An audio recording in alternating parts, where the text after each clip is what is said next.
Have you been thinking about publishing your own books but not really sure where to start? Are you new to the business of self-publishing and you want to get the best tips for self-publishing your own books? Then you've come to the right place. Make sure you stay tuned. This is Self-Publishing with Dale, where you'll learn to publish books that sell and build an unstoppable brand. Stick around to the end because I'm going to give you instant access to a step-by-step program for publishing your books. But in the meantime, let's go ahead and jump right into things.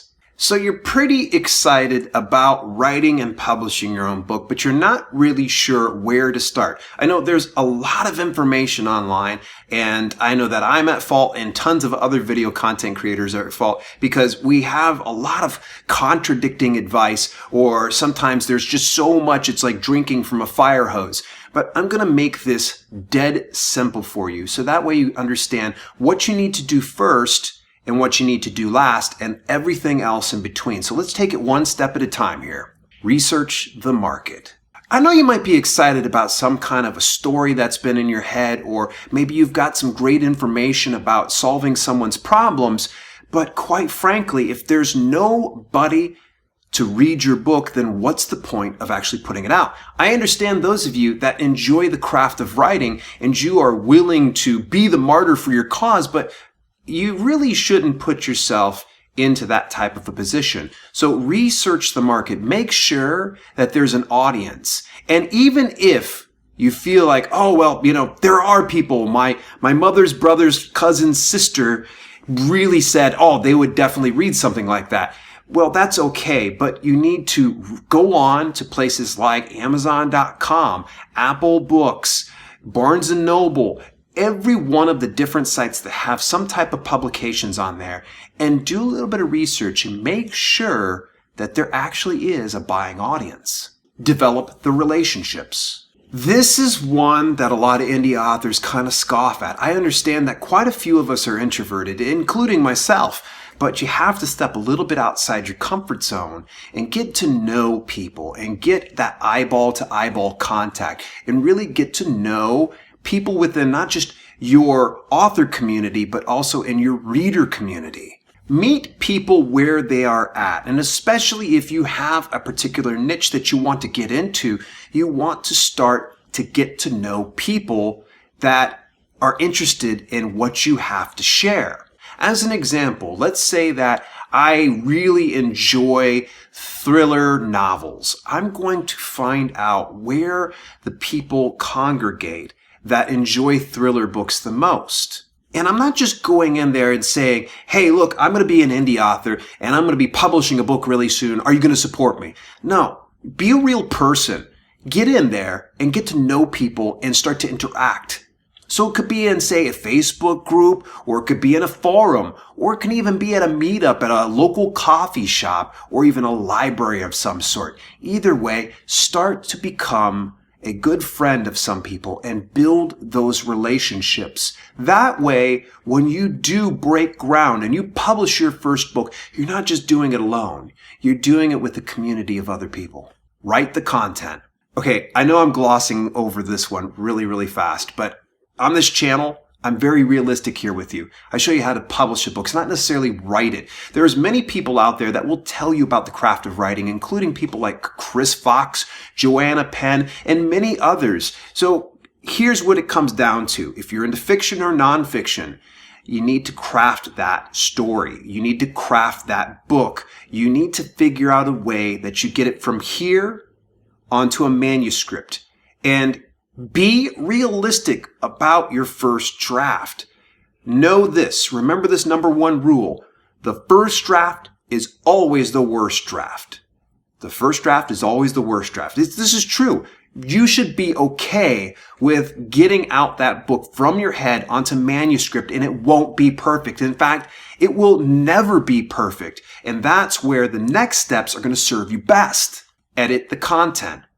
Again, much like writing the content, editing the content is not as easy as it sounds. In fact, so many people will get hung up on the writing process that they forget that there is the editing thereafter. A good professional editor is going to help you clean up your content. Help it to where it clarifies it and gets it to where it's readable, and most importantly, to where it resonates with your readers. Format the content. There's a variety of ways that you can format the content, everything from doing it yourself as well as hiring out professional typesetters. Ultimately, you're going to want to make sure that you're focusing on, first of all, ebook and print book. I'm going to kind of set audiobook off to the side for right now. If you're planning to publish to Amazon KDP, might I recommend taking a look at Kindle Creates. It's a program that you can download completely free, and it's fairly intuitive when you get in there. So if you've already written some of your content, whether it's via Pages on Mac or Microsoft Word, either way, you should be able to take that and import it over onto Kindle Creates and format it that way. There are a variety of videos you can find online that actually walk you through on how to use Kindle Creates, but for the most part, you can find most of the information within the dashboard of that. Also, you may want to consider Aggregate Publishers Draft to Digital, Publish Drive, and Smashwords. All three of them will actually format the content for you. Now, there are exceptions to the rule. So if you happen to plan on putting out, say, picture books or image-heavy books, then some of their auto-formatting software may not cut it for you. Overall, though, if you have a text-heavy book, be it you're a fiction writer or you're a nonfiction writer that doesn't rely a lot on images, then their formatting software is more than adequate. Hire out a professional. You are new to this business, and one of the worst things you can do is try to saddle yourself with the burden of doing every last little thing. I recommend that you find a good professional that will handle all of the heavy lifting for you. It's hard enough trying to get that first draft out, and it's even harder yet to go over to an editor, have it completely red penned, try to fix all that up, and then now you've got to format it yourself? Well, here's the thing. It's much better that you find a good professional and network with other indie authors and find out who they recommend for doing your interiors. Proofread. Okay, so a lot of people get confused that editing and proofreading are somewhat the same. Yes and no. Here's the deal. Proofreading is your last line of defense before you send your book out onto the market. It's kind of going through and making sure that there's no real big problems or typos or grammatical errors. And more importantly, seeing how the reading experience is, because you've got it formatted and now it's time to go in and see, okay, well, is this line a little bit off? Should we adjust this? Should we change the font type? Should we make the spacing between the lines a little bit different? Proofreading is where you're going to want to make sure that everything is as it is. Think of it kind of like polishing your car. You're going one more time over just to give it that beautiful little sheen to it. Do-it-yourself covers. Quite a few of the publishing platforms have cover creators to where it's just a simple template and you can kind of plug and play. Fairly intuitive, you can get through that. And then there's also just a way that you can just try to grind it out, find enough YouTube tutorials to get you through it.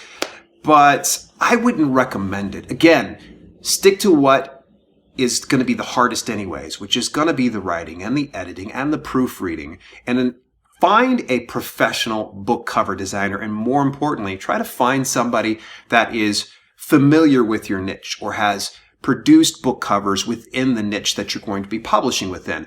And naturally, if you've already built some good solid relationships within the indie author community, then chances are likely someone may recommend a good book cover designer that won't break the bank or is appropriate for your niche. Now, some people will go, just go over to Fiverr because it's $5 per cover. However, that's not always the case. You're not always going to find an excellent cover designer there, and then oftentimes, just because $5 for a cover seems like a good idea, in practice, it doesn't work out in your favor. What I would recommend is a good referral. You can always join my Facebook community at Self-Publishing Books and put out an APB and see if anybody else would offer a really good cover designer according to your niche. I know that was a lot of information for you to have to digest, and it went rather quickly, but rest assured, this can be a very fun and profitable business and rewarding in the same regard. But the thing is, it can be overwhelming. I definitely feel for you because I've been there before.